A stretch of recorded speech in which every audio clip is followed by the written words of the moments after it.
esse texto nos ensina? O que é que, na verdade, Paulo quer mostrar aqui? Já caminhando para a nossa conclusão. Ele quer mostrar que os judeus não tinham nenhuma base para pensar que seriam salvos só porque receberam a lei e outros privilégios. Eles eram tão culpados, estavam tão condenados como os gentios, como os pagãos, a quem eles criticavam e de quem se sentiam superiores. Na verdade, o judeu estava numa situação pior, porque a quem muito se dá, também muito será pedido. E com isso Paulo está mostrando, está provando o ponto dele nos capítulos 1, 2 e 3 dessa carta aos Romanos, ou seja, todos pecaram e carecem da glória de Deus, judeus e gentios. Ninguém vai ser salvo por mérito humano, ninguém merece de Deus alguma coisa, todos se extraviaram, todos quebram a lei de Deus, todos agem contra a luz que receberam da parte de Deus. Por isso, se Deus não nos salvar mediante o Evangelho, nós estamos perdidos. Não há salvação em nós. Não há como eu me justificar diante de Deus. Não há como eu receber de Deus algum favor com base no que eu sou, no que eu faço. A moralidade não vai me salvar porque ela é hipócrita. A religiosidade não vai me salvar, ela é insuficiente.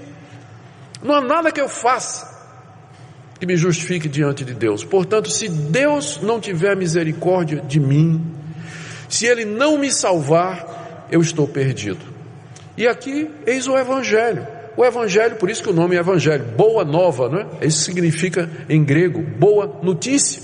E aqui está a boa notícia, que Deus teve compaixão de nós. Que Deus, apesar do que foi feito pelos judeus, apesar do que foi feito pelos povos pagãos, Deus a si mesmo enviou Jesus Cristo, seu Filho, cumprindo todas as promessas que Ele havia feito, porque elas não são condicionais, elas são expressão do querer eterno de Deus.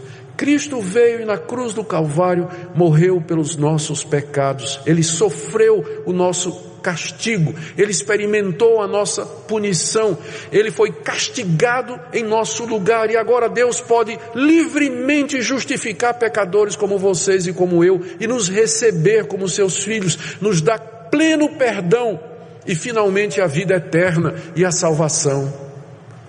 É isso que é o Evangelho, mas ele só pode ser entendido se você primeiro entender isso aqui, que você está perdido. Por mais religioso que você seja, por mais que você tente, não há nada em você que mereça redenção. E o Evangelho é exatamente a boa notícia de que Deus salva pecadores. Eu termino dizendo, meus queridos, se há alguém aqui nessa noite que ainda não compreendeu a graça de Deus e a misericórdia de Deus, que nessa noite você possa se voltar para Ele. A salvação não é condicionada à sua bondade. Talvez você diga assim, mas não tem jeito para mim, eu já pequei demais, ou eu estou numa situação tão terrível. Mas o Evangelho veio exatamente para pecadores, porque é o que você é e o que eu sou. Cristo não veio para justos. Quem precisa de médico são os doentes e não os que estão sãos. Então não há nada que você tenha cometido que possa lhe afastar do amor de Deus e do perdão que há em Cristo Jesus. Se nessa noite você disser, Deus, eu sou um pecador, eu reconheço que eu tenho pecado contra ti, quebrado a tua lei, não mereço nada a não ser a tua condenação, mas eu confio nessa noite eu quero me entregar plenamente, sem restrições, incondicionalmente a Jesus Cristo, meu Salvador, que na cruz pagou a minha culpa completamente. Você pode fazer isso nessa noite. E nós, que um dia já fizemos isso, irmãos, vamos orar como salmista.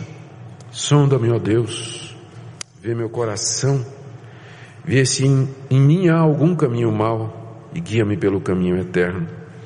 Ore também como salmista, no Salmo 69, verso 6, não sejam envergonhados por minha causa os que esperam em ti, ó Senhor, e nem por minha causa sofram vexame os que te buscam, ó Deus de Israel. Que nós não sejamos tropeço para aqueles que estão em trevas, para aqueles que não ainda receberam a luz da verdade. Examine a sua vida, peça a Deus renovação, quebrantamento e transformação, porque Ele quer um povo que seja luz e bênção para todos.